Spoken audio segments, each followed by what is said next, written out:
আজি আমাৰ উৎসাহ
আমাৰ ভাগবত যাত্ৰা কেতিয়াও আমি কোনো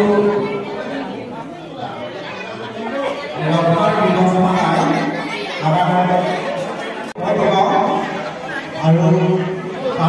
আজি আপোনালোকৰ এই যি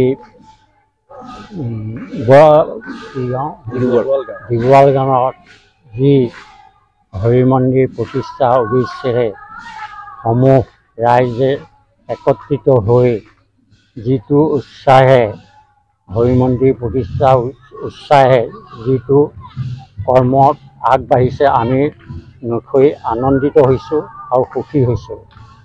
আমাৰ ভাগৱতী ধৰ্মৰ মতে এইবিলাকেই হৈছে মূল ধৰ্ম পৰম্পৰা। আমাৰ এই ভাগৱত গীতা আদি এই কৰ্মও চলি আহিছে।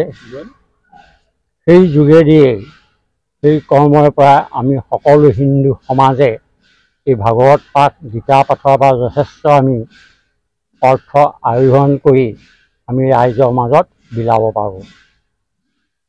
বৈকুণ্ঠ পুৰী হৈ পৰিছে। দ্বিতীয় ভাদ আজি সোমবাৰ পূৰ্ণিমা তিথি বৈকুণ্ঠ যি বৃন্দাবনত যি ভগৱন্তে কৃষ্ণই ৰাস আদি লীলা আদি কৰিছিলে ঠিক তেনেদৰে আজি সেই ৰূপ ধাৰণা হৈছে আমাৰ মনলৈ। আমি আৰু সেই ৰূপ দেখিবলৈও পাইছোঁ, খুব আনন্দিত হৈছোঁ। হয়, প্ৰথমতে মই আমাৰ গাঁও হৈ আপোনালোক সাংবাদিক বন্ধুসকলে প্ৰথমতে আমি আমাৰ আন্তৰিক শুভেচ্ছা জ্ঞাপন কৰিলোঁ। আমাৰ আচলতে কি আমাৰ এই গাঁওখনৰ বহুত দিনীয়া এটা পুৰণা সপোন আজি আমি তাৰমানে পূৰণ হৈছে বুলি আমি ভাবোঁ। আমাৰ মণিকূট যিটো স্থাপন এইটো আমি বহুত দিনৰ পৰাই ভাবি আছিলোঁ আৰু আমাৰ প্ৰভুজনা আছে এওঁলোকৰ লগতো আলোচনা কৰিলোঁ। এওঁলোকে আমাক ক'লে যে আজিৰ দিনটোতে আজি শুভ দিন এটা যিহেতু পূৰ্ণিমা ৰাশি এই শুভ মুহূৰ্তত তেওঁলোকৰ লগত পৰামৰ্শ লৈ আজি আমি আমাৰ এই দিনটো লৈছোঁ। আৰু ভাগৱত যাত্ৰাটো আমি কৰাৰ উদ্দেশ্য আছে। অৱশ্যে আমাৰ ভাগৱত যাত্ৰাৰ উদ্দেশ্য হ'ল কি আমাৰ গাঁওখনৰ লগতে গোটেই দেশখনৰ যাতে শান্তি শৃংখলা বজাই ৰাখে তাৰ উদ্দেশ্যে আজি আমি ভাগৱত যাত্ৰাটো আৰম্ভ কৰিছোঁ। আমি আশা কৰোঁ এই ভাগৱত যাত্ৰাই আমাৰ গাঁওখনৰ লগতে গোটেই দেশখনৰে এটা শান্তি পৰিৱেশত ঘূৰি আহক আমি তাকে কামনা কৰিছোঁ ভগৱানৰ ওচৰত। আৰু আমাৰ ইয়াত আমাৰ এইখন সত্ৰত আমাৰ এই গাঁওখনত আমাৰ মেইন আমাৰ সত্ৰ হ'ল আমাৰ দক্ষিণপাট সত্ৰ। তাৰ উপৰিও আৰু দুই এজনে বেলেগ সত্ৰ আছে যেনেকৈ মোৱা আছে, কিন্তু সৰহভাগ আমাৰ দক্ষিণপাট সত্ৰৰে। আমাৰ দক্ষিণপাট সত্ৰৰ আমাৰ সত্ৰাধিকাৰ শ্ৰী শ্ৰী ননীগোপাল দেৱ গোস্বামী আমাৰ সত্ৰাধিকাৰ আৰু এই প্ৰভু ঈশ্বৰ হৈছে ৰাজমেতি। আমি তেখেতকে নিমন্ত্ৰণ কৰিছিলোঁ আৰু আমাৰ এইখন গাঁৱত যি অনুষ্ঠান হওক আমাৰ এই প্ৰভুজনে আমাৰ ওচৰলৈ আহে। আজি নহয় আজি বহুত পুৰণা আমাৰ গাঁওখনত একদম ঘৰুৱা এটা আত্মীয়তা হেৰি এটা আছে। গতিকে যিকোনো অনুষ্ঠানে হওক এই প্ৰভু ঈশ্বৰেও তাৰমানে আমাৰ ইয়ালৈ কিবা এটা হ'লে এই প্ৰভুকে আমাৰ ওচৰলৈ পঠায়। দিনজোৰা কাৰ্যসূচী লৈছে। দিনজোৰা কাৰ্যসূচী ইয়াৰ পাছতে ভাগৱত অন্তৰ পৰাৰ লগে লগে আমাৰ আজি মণিকূটৰ যি প্ৰতিষ্ঠা স্থায়ীভাৱে তাক ভাগৱতখন তাত প্ৰতিষ্ঠা কৰাব। তাৰপিছত আমাৰ নাম প্ৰসংগ হ'ব। নাম প্ৰসংগৰ পিছতে আমাৰ গায়ন বায়ন আছে। তাৰ মাজতে আমাৰ বিৰতিৰ সময়ত আমাৰ জলপানৰ ব্যৱস্থা আছে। ভকতসকল আমাৰ গাঁও নহয়, আমি ওচৰৰ যিমান গাঁও আছে সকলো গাঁৱৰ ভকতক আমি জাতি ধৰ্ম নিৰ্বিশেষে আমি সকলোকে আমাৰ ইয়ালৈ নিমন্ত্ৰণ কৰিছোঁ। তেওঁলোকক আমি তাৰমানে জলপানে আমি তেওঁলোকক শুশ্ৰূষা কৰিম বুলি ভাবিছোঁ। কাৰণ কিয় আমাৰ অসমীয়া পৰম্পৰা বিশেষকৈ এইবিলাক মাংগলিক কামৰ মেইন হৈছে আমাৰ জলপানেই। গতিকে জলপানে আমি তেওঁলোকক শুশ্ৰূষা কৰিম বুলি ভাবিছোঁ। আচলতে ঐতিহ্যপূৰ্ণ আমাৰ দীঘল গাঁও প্ৰায় 200 বছৰ সম্পূৰ্ণ হৈছে আমাৰ দীঘল গাঁও নামঘৰ। আৰু পুৰণা নামঘৰটো আমি নতুনকৈ নিৰ্মাণ কৰিছোঁ। আৰু মণিকূটটো আজি নতুনকৈ স্থাপন কৰাৰ আমি কাৰ্যসূচী লৈছোঁ।